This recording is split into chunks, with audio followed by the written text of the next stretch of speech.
kita untuk memperbaiki, untuk menambah, untuk menambahnya. Dan kita juga pasti banyak kekurangan. Ketika kita melihat kekurangan orang lain, mari kita jadikan kekurangan kita sebagai penasihat buat diri kita. Banyak sekali kekurangan dan kita juga sangat memerlukan orang lain. Nah, makanya dengan demikian, betapa penting bagi kita untuk belajar kepada praktik persaudaraan yang berlangsung antara muhajirin dengan ansar. Mereka berjuang untuk membuktikan bahwa masing-masing pelayan buat yang lainnya. Teringat ungkapan salah seorang ulama menyebutkan, al-fardu khadimun lil jama'ah wal jama'atu kafilatun lil fard. Seorang muslim itu memiliki kepribadian bahwa dirinya dijadikan sebagai pelayan buat masyarakat, buat kelompok. Dan kelompok senantiasa memperhatikan kepada anggota-anggota dalam kelompok tersebut. Jadi secara pribadi dia menampilkan diri sebagai pelayan buat yang lain.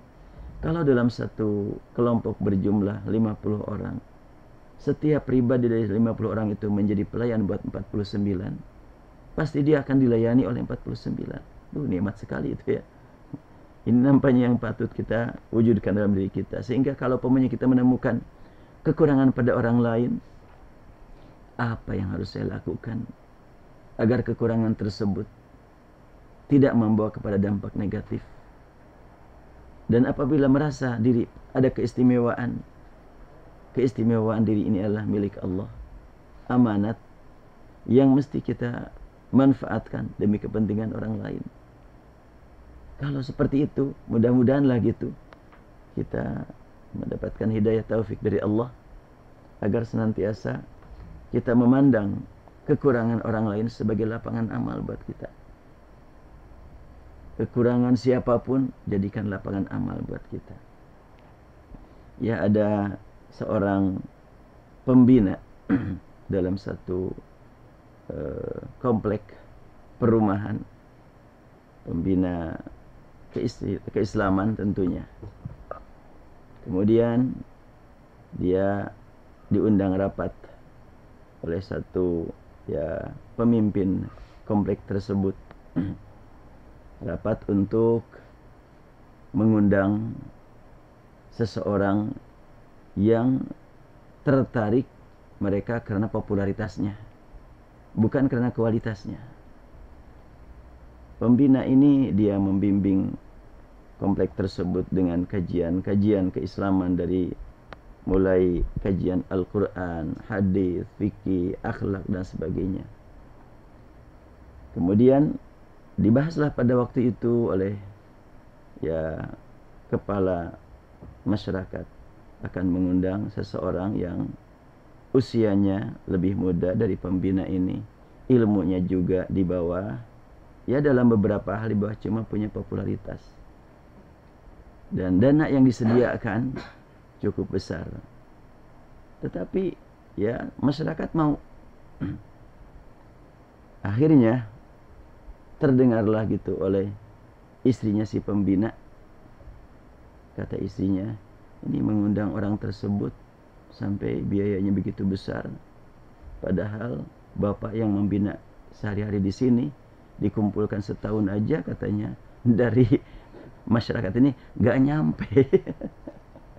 Si pembina ini ngisinya adalah rutin, dikumpulkan setahun aja gak sampai itu kepada persediaan yang harus disampaikan kepada yang akan diundang itu. Apa jawaban si bapak ini, si pembina ini? Iya, berarti kita memang belum berhasil membina masyarakat di sini. Nggak nyalahkan gitu, nggak nyalahkan. Iya, ini dasar katanya. Gimana ya, kita umpamanya sekian tahun, 1 tahun aja nggak nyampe kepada dana yang harus disediakan buat yang diundang itu. Nggak begitu, tetapi kita belum berhasil membina mereka. Berarti kita harus meningkatkan kualitas pembinaan agar mereka tidak mengejar-ngejar cuma popularitas, tapi mengejar-ngejar kualitas. Nah, berarti dakwah kita belum berkualitas. Cuma itu aja, mengembalikan kepada dirinya sendiri gitu. Jadi tidak nyalahin orang lain lah. Mari kita salahkan diri kita sendiri. Jadi itu adalah merupakan salah satu langkah pelajaran yang memang patut dijadikan sebagai bahan pemikiran bersama. Nah, kita perhatikan kalimat fa asbahtum bi ni'mati ikhwana.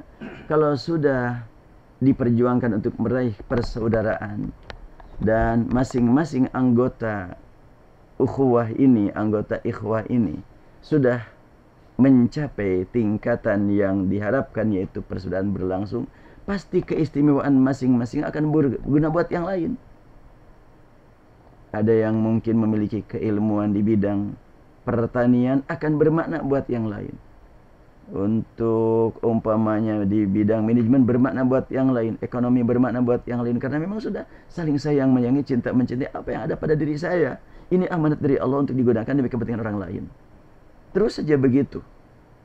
Dan kalau sudah seperti itu, akan tampil di hadapan masyarakat luar. Ini adalah merupakan satu kelompok masyarakat yang menjadi teladan buat pihak luar. Mengarah kepada keteladanan. Keteladanan tentunya akan terpelihara kalau memang ikatannya adalah ikatan iman. Ikatannya ikatan hablullah tadi.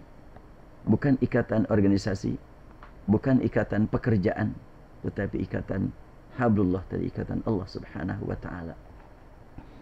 Dan tentu kalau sudah memang terwujud persaudaraan, akidahnya sama, perasaannya pun akan saling mengisi. Dan kepentingan akan saling mengisi juga. Pernah saya ngobrol dengan salah seorang, ya guru saya lah gitu, di luar. Dia pernah mendapatkan ujian yang cukup berat menurut ukuran saya, yaitu dia ditahan sekian lama, dan bukan ditahan karena korupsi tapi ditahan karena pernyataan-pernyataan yang begitu menakutkan pihak orang yang membenci Islam. Dan dia akhirnya terkena ya ujian berupa ditahan sekian lama, dan sampailah setelah keluar lagi dia nanya kepada istrinya, "Mah, dari mana aja untuk menafkahi, untuk makan buat anak-anak ini?" Kata istrinya, "Saya sendiri nggak tahu. Allah memberikan rezeki kepada kita melalui nikmatnya ukhuwah, sehingga kalau sudah habis," katanya, "bekal, saya tiba-tiba sedang nyapu, pas dibuka pintu sudah ada amplop yang ngirim uang gitu. Dan itu kalau sudah mendekati habis suka datang lagi tanpa diketahui siapa yang ngasih." Ya mungkin waktu itu belum begitu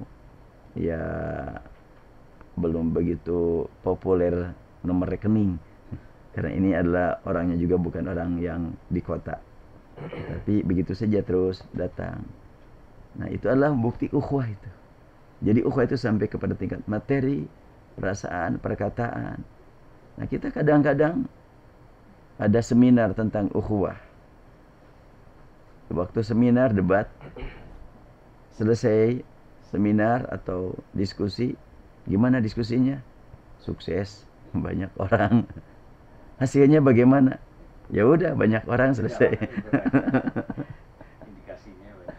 Iya, jadi keberhasilan itu sering dinilai dengan banyak orang dan antusias, cuma gitu aja. Tindak lanjutnya seperti apa? Wallahu a'lam. Ya, ini adalah yang akan kita bahas bersama. Mungkin nanti juga para pendengar akan menyampaikan pengalaman masing-masing, bagaimana cara mewujudkan ukhuwah ini. Yang positif-positifnya lah diharapkan untuk disampaikan demi ya sharing, memberikan pengalaman yang indah. Kalau pengalaman yang buruknya ya ditahan aja untuk supaya diperbaiki, tapi pengalaman yang indahnya yang harus kita angkat. Enggak mau nambah, silakan. Oke, di ayat 104 itu tadi, Ali Imran 104 kan dikatakan amar ma'ruf nahi mungkar. Yeah. Dan di dalam beberapa ayat yang lain juga ada. Kenapa ma'ruf selalu ditulis duluan daripada munkar? Yeah. Amar ma'ruf duluan daripada nahi mungkar. Apa mungkin amar ma'ruf harus didulukan daripada nahi mungkar, Iya. atau jadikan sabar dan sholat sebagai penolongmu gitu kan. Jadi dalam menghadapi masalah gitu. Iya. Sabarnya dulu atau kita sholat 2 rakaat gitu, bagaimana Kiai? Iya. Saya pernah waktu kecil, ini selalu saya ingatkan diri saya dengan pengalaman waktu kecil. Ketika saya jatuh, nangis gitu ya. Itu keluarga itu suka menyibukkan saya dengan kalimat, mana kodoknya kan gitu. Akhirnya saya sibukkan mencari kodok sehingga nggak nangis. Nampaknya Mengalihkan ini perhatian. orang yang berbuat kemungkaran disuruh saja dengan berbuat baik, makanya kemungkaran akan berkurang. Nampaknya begitu tuh, dan terbukti di kita itu pemanya orang-orang yang senang pemanya berbuat kemungkaran, entah judi, entah mabok umpamanya, kasih kegiatan-kegiatan yang mereka sendiri sebetulnya senang tapi nggak tahu. Nah, pasti kasih kegiatan, yuk olahraga pemanya kan. Nah, di saat olahraga diarahkan kepada kebaikan, diarahkan olahraga yang sendiri kan sudah ma'ruf, sesuatu yang baik. Hanya tidak sebatas olahraga, tapi olahraga yang diisi dengan kalimat-kalimat atau dengan program-program yang mengantarkan mereka untuk supaya lebih berkualitas. Saya pernah mengalami dulu subuh-subuh diajak ke lapangan main bola oleh salah seorang ustadz lah gitu ya. Sambil di lapangan main bola, ternyata di lapangan sudah banyak orang untuk main bola. Tapi yang sangat mengagumkan saya adalah bukan main bolanya. Di pintu lapang itu ada seorang imam dan khatib. Nah, setiap pemuda yang masuk ke lapang itu, kalau yang terlambat suka ditanya, kamu di mana tadi sholat subuh? Kok terlambat datangnya kan gitu. Si anak itu kan langsung bingung kalau pamanya dia memang bohong kan. Nah, akhirnya dia terus terang, oh iya, mudah-mudahan ke depan katanya tidak terulang lagi ya gitu. Udah begitu aja. Jadi itu adalah merupakan cara yang memang bijak lah gitu. Tapi jangan, dia tidak tampil sebagai yang marah gitu ketika terlambat. Tidak menghakimi, cuma dengan pertanyaan saja. Ya, mudah-mudahan ke depan tidak terulang lagi. Enggak, wah kamu enggak bener nih, bola mah bisa datang tapi sholat terlambat, enggak begitu. Enggak ada cacian lah gitu. Kemudian pas sudah kelihatan lah terang, mau mulai bola, mau mulai main, langsung dikumpulkan para pemain, maka si khatib tadi berceramah. Wujudkan, buktikan persaudaraan Anda dalam permainan. Seperti apa? Jadikan ini sebagai latihan dan sebagai ujian buat kalian. Seperti apa mewujudkan persaudaraan. Itu karena memang sudah dibina.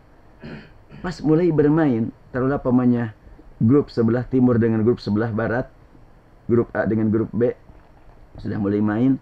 Ada satu orang yang begitu bagus bawa bolanya sampai bisa memasukkan ke dalam golnya.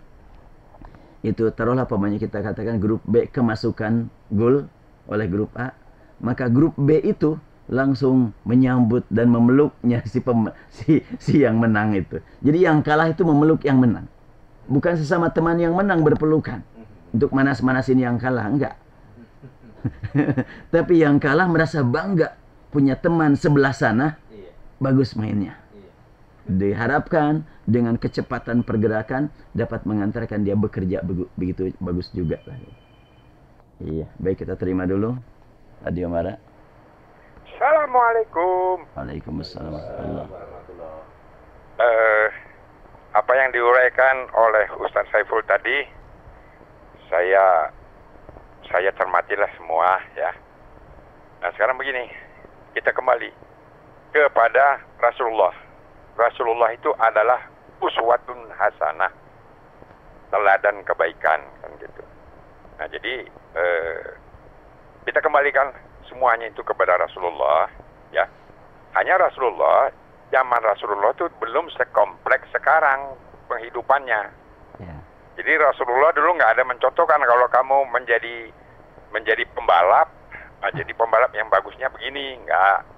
Atau kalau kamu jadi artis yang baik itu contohnya begini, nggak. Waktu itu nggak ada, Rasulullah nggak tahu artis, nggak tahu pembalap, nggak tahu pengusaha, taikun nggak ada kan gitu.